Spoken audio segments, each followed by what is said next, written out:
Eu gostaria de parabenizar a Carla e a Mercedes pelo trabalho, né? E também por se reconhecer nas fotos, que às vezes o olhar é tão acostumado, você acaba não identificando a arquitetura, né? E tem assim um pouco uma confusão na minha cabeça em relação ao trabalho da Maria Salete. O teu sobrenome ele faz uma mescla de polonês e ucraniano, né?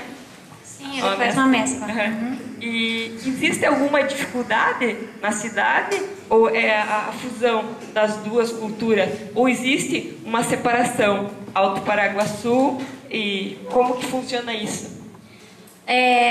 Antigamente existia uma diferença, eles não se reconheciam muito parceiros, não, tanto que as igrejas eram totalmente separadas.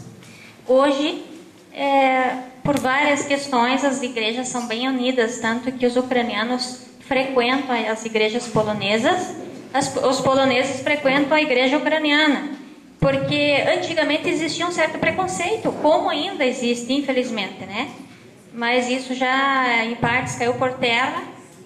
Mas, assim, a gente ainda percebe que o ucraniano e o polonês, eles são bastante racistas ainda, são preconceituosos em muitos aspectos, tanto que até hoje se vê-se em famílias com dificuldade de aceitar uma pessoa de uma etnia diferente na sua família, não permitindo que filhos namorem pessoas de uma etnia diferente. Isso é uma coisa muito drástica em tempos atuais, mas são coisas assim culturais, dá para se dizer, e querendo ou não, a gente tem que respeitar, em partes pelo menos, né?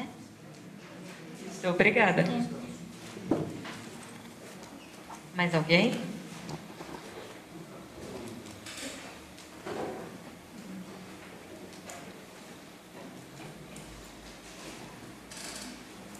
Aqui tem uma questão, mas a pessoa está com vergonha, então eu vou levar até o microfone até ela. Puta merda. Boa tarde. Eu gostaria de... A minha pergunta é referente à acessibilidade. Sabemos que é um prédio, pode ser um patrimônio tombado, ou parcialmente tombado. Como fica a acessibilidade diante dessa questão? Para quem que é a pergunta? Para portadores de necessidades especiais. Para quem que é a pergunta? Para a mesa.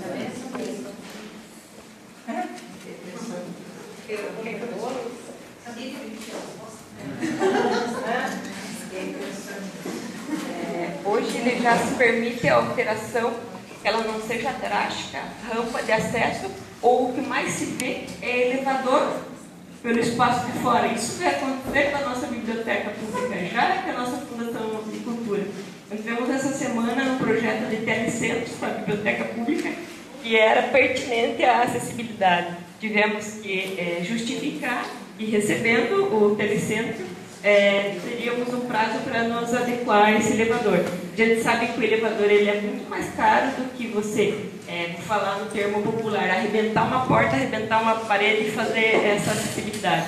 Mas quando você puder evitar isso, deve ser feito, por mais que ele vai se tornar mais caro, mas preserva o imóvel. Ou se não, nas fachadas mesmo, no acesso às portas, que possam ser feitas rampas. Só que principalmente essa questão da arte deco, as esquinas estão comprometidas por causa dessas rampas. Nós temos o exemplo aqui do Banco Itaú, irregular a rampa que foi feita ali, mas foi tentado adequar.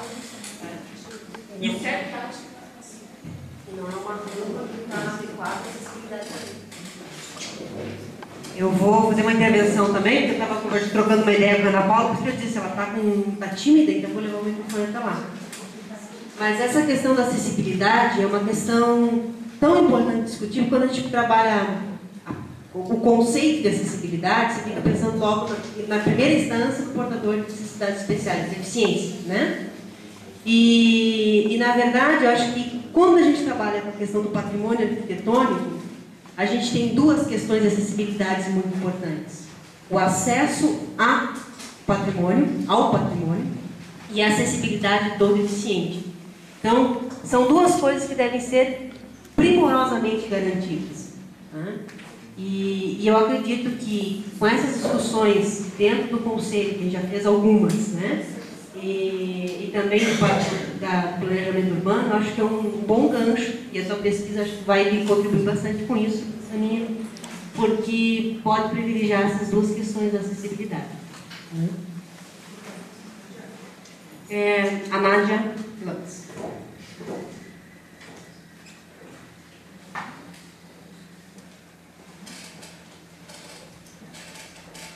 Com relação ao Art Deco,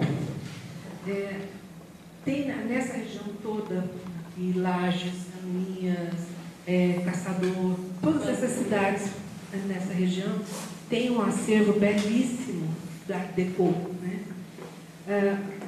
Eu não sei se tem, eu acho que de hoje de manhã, eu não me lembro agora, mas existe alguma política de patrimônio, no sentido assim, de tentar preservar isso, uma lei de tombamento no município de Canoinhas? Não tem. Tem?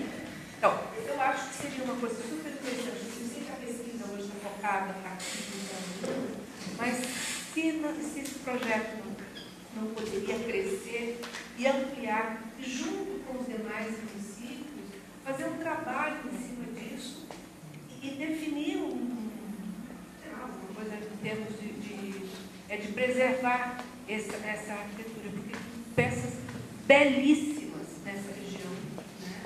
E os exemplos que vocês trouxeram são peças muito boas, né? São prédios muito bonitos e alguns até bem conservados, para não deixar isso se perder. Porque isso é um momento muito marcante no Brasil. Né? E não pode perder isso. E cada vez que eu ando por essa região, eu fico frustrada de pensar que existe essa frustrada. Mas fico temerosa, em termos que seria melhor, no sentido assim, será que isso vai ser preservado? Porque o que a gente mais percebe, lá em Joinville nós estamos percebendo isso muito claramente, um movimento da sociedade civil, no sentido de, da noite para o dia, derrubar os prédios. Se desconfiam que ele pode vir a entrar num grupo de interesse de estudo, já automaticamente, da noite para o dia, eles são derrubados, literalmente. Vai dormir com o prédio, a casa em pé e acorda com ela no chão. Né? Isso está acontecendo com muita frequência lá em Joinville, justamente para não deixar tombar. Então, a Comissão do Patrimônio se reúne quinzenalmente, tem um trabalho assim, muito sério. Eles não estão dando conta desse movimento. Né?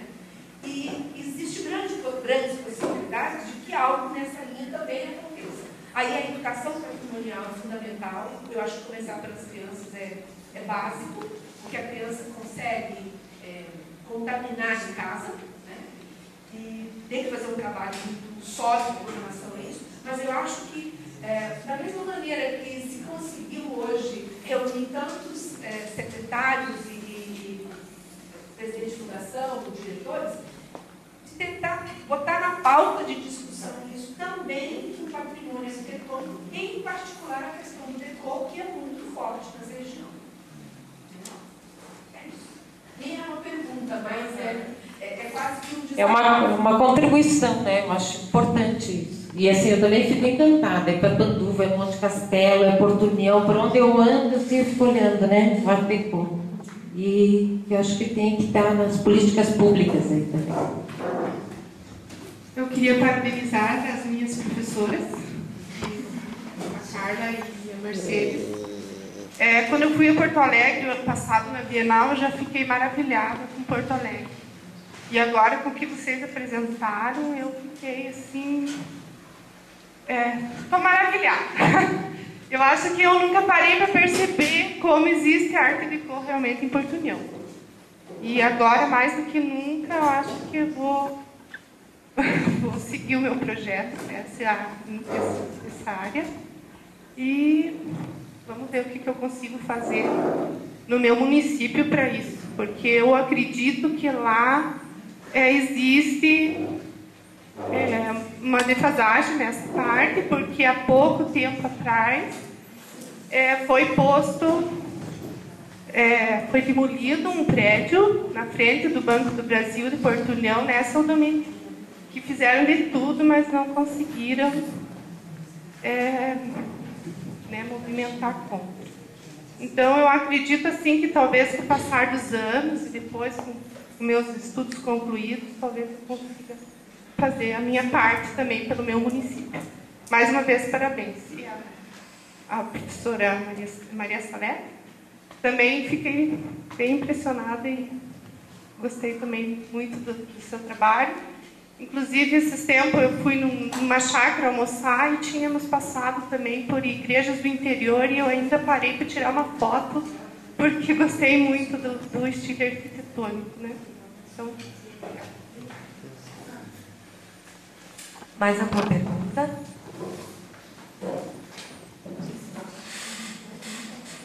Então, acho que a gente pode encerrar a mesa de hoje. Nádia? Obrigada, Helena. Bom, como eu disse, a mesa vai acontecer em 2 momentos, né? O outro momento